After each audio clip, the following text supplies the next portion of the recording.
मैं उम्मीद करती हूँ कि ये विदाई गीत आप लोग को बहुत अच्छा लगेगा। सेनुरा सजा के बिटिया पिया घरे जइबू हो, भैया या भौजी के तू बड़ा याद अइबू हो, भैया या भौजी के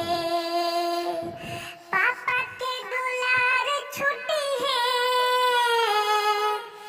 माई के प्यार छुट्टी है,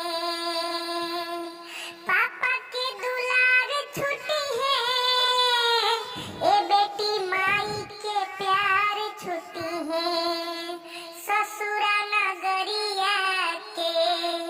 तू स्वर्ग बनइबू हो, ससुरा नगरिया के रात भर खाली रहबू, भोरे डोली में बैठबू हो, सखिया सहेलियन के जइबू